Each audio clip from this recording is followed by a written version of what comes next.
Tadabur Al-Quran surat At-Taubah ayat 110 yang akan disampaikan oleh Bapak Haji Saad Murti.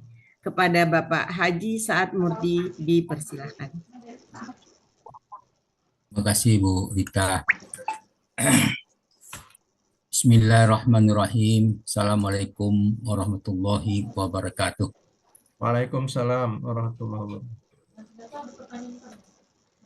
Innal hamdalillah nahmaduhu wa nasta'inuhu wa nastaghfiruh wa na'udzu billahi min shururi anfusina wa min sayyiati a'malina. May yahdihillahu fala mudilla lahu wa may yudlil fala hadiyalah. Asyhadu an la ilaha illallah wahdahu la syarikalah wa asyhadu anna Muhammadan abduhu rasuluh. Allahumma sholli wa sallim wa barik ala Muhammad wa ala alihi wa sallam tasliman katsira. Alhamdulillah, para sahabat Al-Quran yang terhimpun di sini, marilah kita bersyukur kepada Allah Subhanahu wa Ta'ala atas nikmat iman, nikmat Islam, nikmat ihsan, nikmat kesempatan dan kesehatan, dan banyak lagi nikmat lain yang tak terhingga banyaknya. Alhamdulillah, pagi ini kita diberi kesempatan dan kesehatan sehingga kita bisa hadir di Zoom Al-Asani setiap pada subuh. Kita membahas surah-surah Al-Quran. Pagi ini kita membahas surat At-Taubah ayat 110. Kita di bawah bimbingan Buya Rizal, didampingi oleh Bapak Yayat Munajat, dan dibahas bersama Pak Hadri. Kemudian kita lanjutkan dengan pembacaan tadabbur dari ayat 110. A'udzu billahi minasyaitonir rajim. La yazalu bunyanuhumul ladzi banaw riba fi qulubihim illa an taqatta'a qulubuhum wallahu alimun hakim. Sadaqallahul azim. Bangunan yang didirikan itu senantiasa menjadi penyebab keraguan dalam hati mereka sampai hati mereka hancur. Dan Allah Maha mengetahui, Maha bijaksana. At-Taubah ayat 110. Ayat ini menunjukkan bahwa dosa dan niat buruk dapat meninggalkan bekas yang terus menetap dalam hati pelakunya. Sebagaimana Masjid Diror sebagai sumber kegelisahan, penyesalan dan kemunafikan bagi para pembangunnya, hingga mereka hancur sama sekali karena kematian. Ayat ini dimulai dengan la yazalu bunyanuhumul ladzi banaw ribatan fi qulubihim.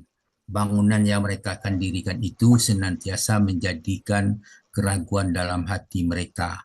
Ayat ini dimulai dengan la, kata tidak atau penafikan. Kemudian diikuti dengan yazalu atau hilang atau lenyap, berpindah. Maka gabungan kata la yazalu berarti senantiasa, terus menerus, tidak berhenti. Artinya senantiasa ada. Jadi maksudnya dosa yang tidak ditaubati sering tidak berhenti pengaruhnya. Ia terus hidup dalam hati pelakunya. Kalimat ini menunjukkan keberlangsungan, yaitu sebuah amal tidak berhenti pengaruhnya setelah selesai dikerjakan. Amal baik terus menghasilkan cahaya, amal buruk terus menghasilkan luka. Masjid Diror yang dibangun dan sudah dihancurkan, tetapi pengaruhnya masih hidup dalam hati pembangunnya. Bunyanuhum, bangunan mereka. Allah tidak mengatakan masjid mereka, tetapi bangunan mereka. Allah tidak memuliakan bangunan itu dengan menyebutnya masjid, karena Masjid Diror itu dibangun untuk memecah kaum muslimin menjadi markas kemunafikan. Dibangun bukan karena Allah. Artinya tidak semua yang berbentuk bangunan masjid bernilai masjid di sisi Allah. Setiap manusia atau sesuatu yang berupa amal atau keluarga atau usaha atau dakwah dan sebagainya, pertanyaannya bukan apa yang dibangun, tetapi di atas niat apa yang dibangun. Jadi bukan fisiknya tapi niatnya yang menjadi nilai. Nilai suatu amal bukan pada bentuknya, tetapi niat dan tujuannya dan keikhlasannya. Kemudian allazi banau, mereka membangun, yang mereka bangun. Allazi, yang itu mereka bangun. Allah menisbatkan bangunan itu kepada diri mereka sendiri. Mereka yang membangunnya ini menunjukkan tanggung jawab pribadi. Kita akan bertemu kembali dengan apa yang kita ucapkan, apa yang kita tulis, bangunan yang kita dirikan, proyek yang kita bangun, semuanya akan kembali kepada pembuatnya. Sebagaimana firman Allah dalam surah Al-Kahfi ayat 49. Allah berfirman, A'udzubillahi minasyaitonirrajim.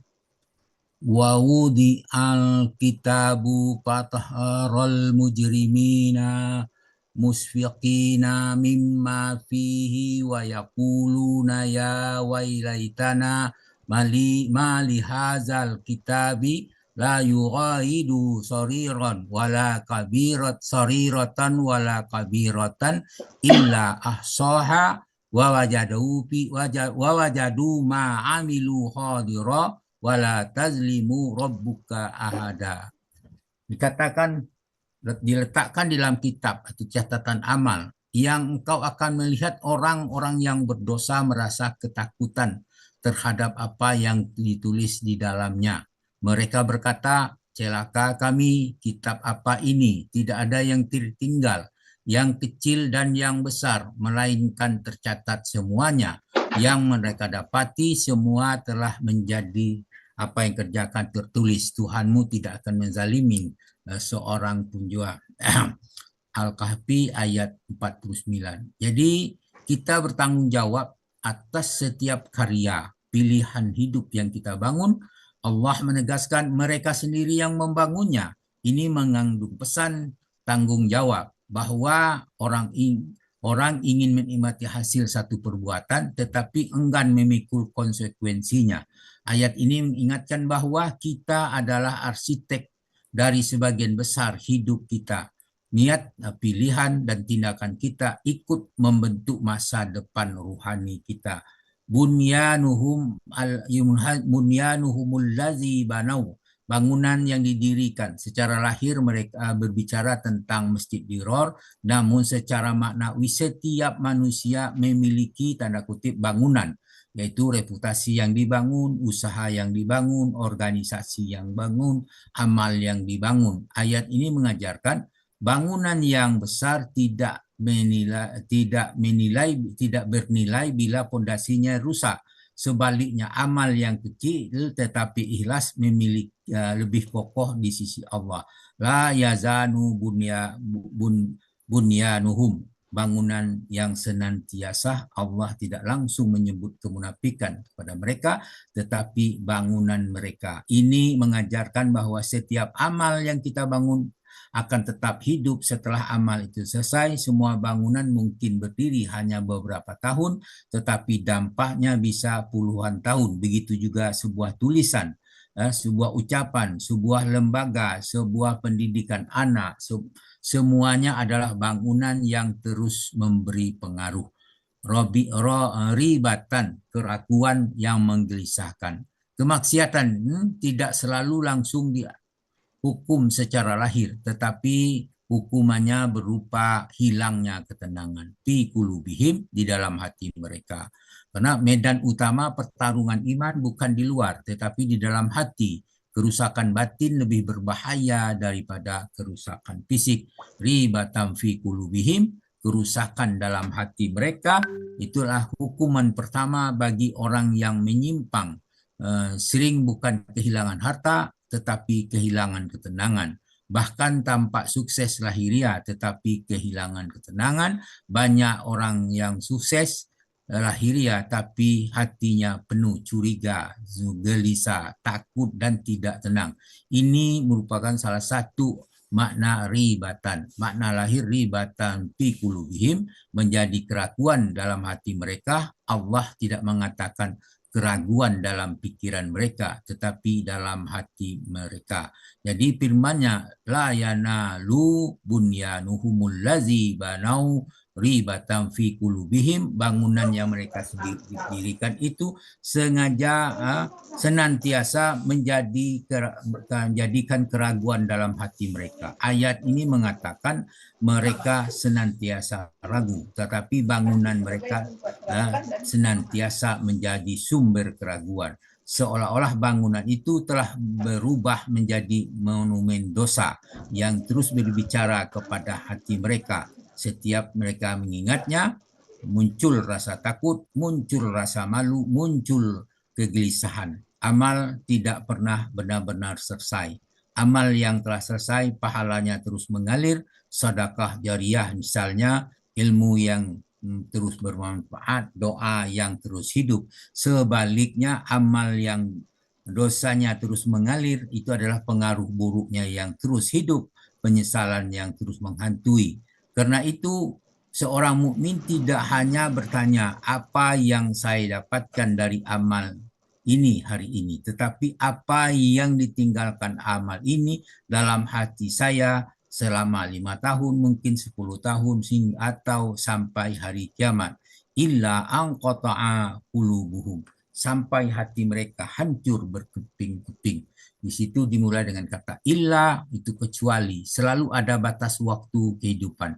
Tidak ada kegelisahan dunia yang berlangsung selamanya. Anqata'a, sampai terputus. Yaitu bila hati terus menolak kebenaran, perlahan kehilangan kepekaan. Ini proses yang bertahap, bukan sekaligus.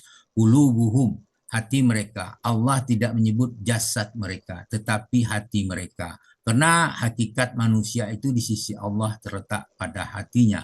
Illa anqata'a qulubuhum, sampai hati mereka hancur, kecuali sampai hati mereka hancur. Hati yang terus menolak cahaya kebenaran akan semakin keras, semakin sulit menerima nasihat. Allah berfirman dalam surah Al-Baqarah ayat 74 berbunyi auzubillahi minasyaitonirrajim summa qasat quluhum mim ba'di zalika fahiya kal hijarati au asadu qaswa wa inna minal hijarati lama yatafajjaru minhul anhar wa inna minha lama yashaqqaqu fayakhruju minhal ma wa inna minha lama yahbitu min khasyatillah wa mallahu bighafilin amma ta'malun.